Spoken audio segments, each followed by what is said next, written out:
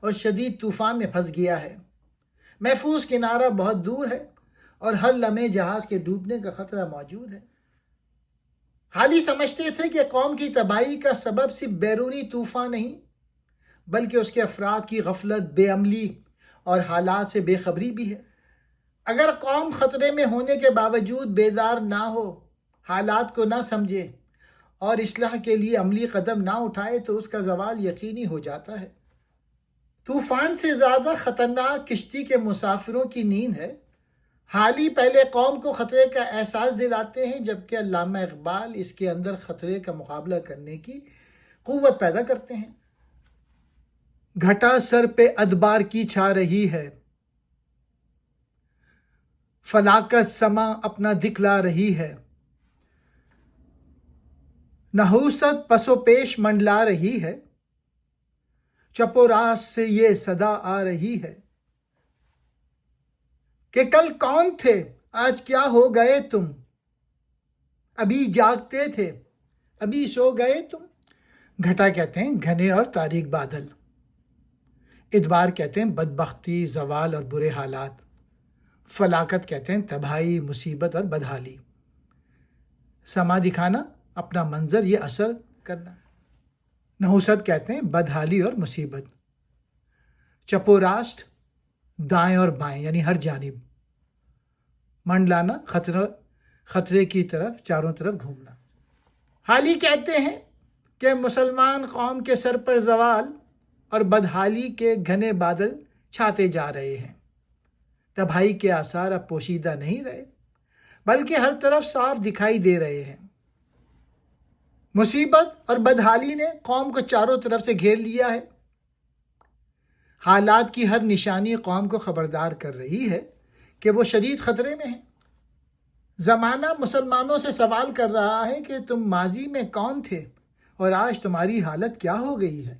یعنی کل تم علم، تہذیب، عدل، اخلاق اور قیادت کے میدان میں دنیا کی رہنمائی کر رہے تھے، مگر آج تم غفلت، جہالت، اختلاف اور بے عملی کا شکار ہو گئے ہو۔ ابھی جاگتے تھے ابھی سو گئے تم کا مطلب یہ ہے کہ مسلمانوں کا زوال تاریخ کے اعتبار سے بہت تیزی سے ہوا۔ جو قوم کبھی بیدار، متحرک اور طاقتور تھی، وہ جلد ہی غفلت کی نیند سو گئی۔ حالی مسلمانوں کو صرف ان کا شاندار ماضی یاد نہیں دلاتے، بلکہ چاہتے ہیں کہ وہ اپنی موجودہ حالت کا ماضی سے موازنہ کر کے بیدار ہوں اور دوبارہ ترقی کی کوشش کریں۔ پر اس قوم غافل کی غفلت وہی ہے، تنزل پہ اپنے قناعت وہی ہے۔ یعنی قوم بدستور غفلت میں پڑی ہوئی ہے اور اپنی پستی کو بدلنے کے بجائے اسی حالت پر مطمئن ہے۔ ملے خاک میں پر رعونت وہی ہے، ہوئی صبح اور خواب راحت وہی ہے۔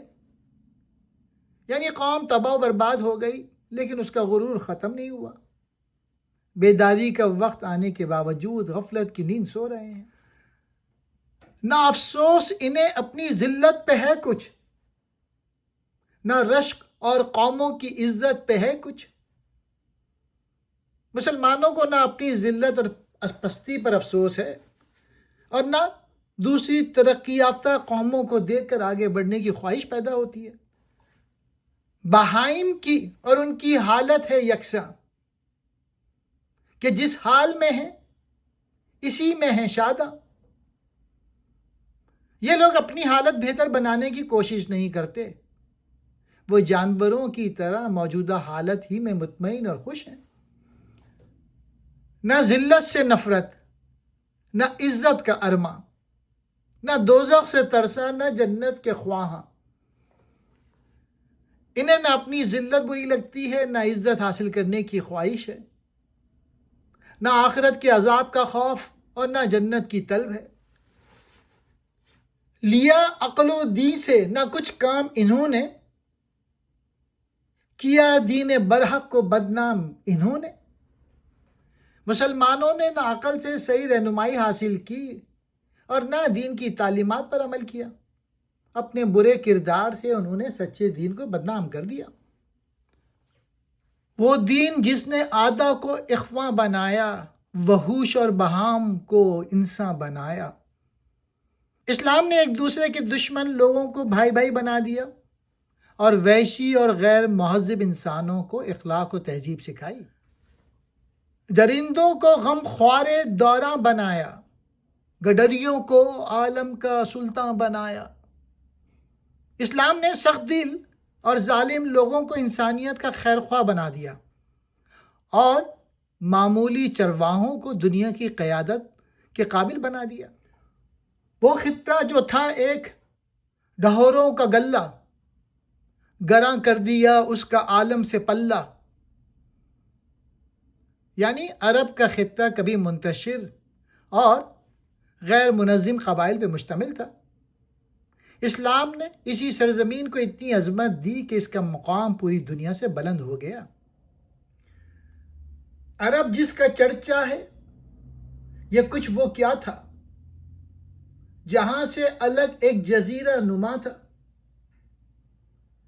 ظہور اسلام سے پہلے عرب کوئی ترقی یافتہ یا مشہور ملک نہیں تھا.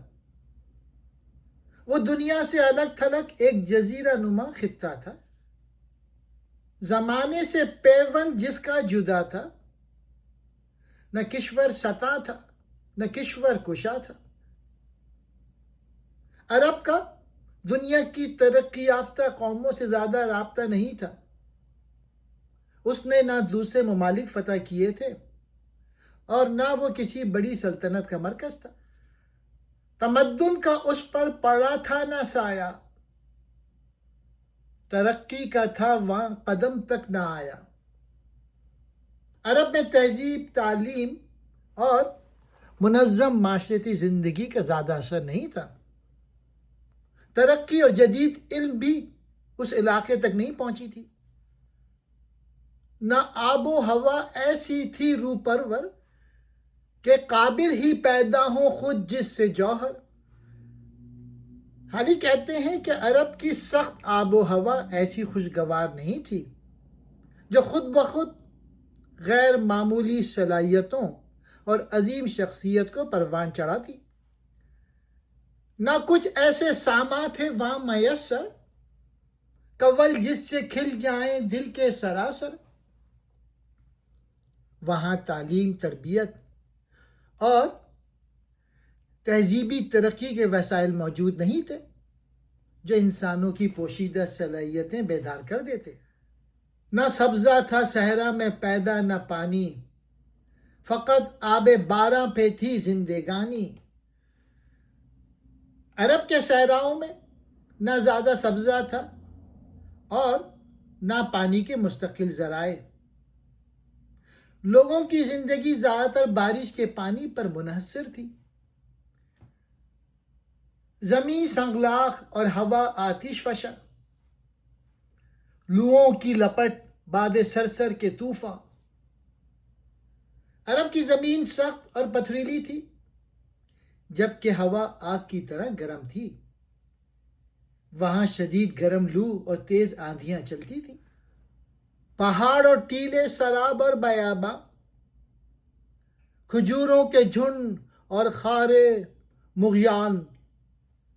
عرب میں ذات اور پہاڑ، ریت کے ٹیلے، وسیع صحرا، کھجوروں کے درخت اور کھانٹے دار جھاڑیاں نظر آتی تھی. نہ کھیتوں میں غلہ، نہ جنگل میں کھیتی. عرب اور کل کائنات اس کی یہ تھی. عرب میں زرخیز کھیت اور وسیع زرعی علاقے بہت کم تھے. یہی سخت صحرا، پہاڑ اور محدود نباتات عرب کی پوری دنیا تھی.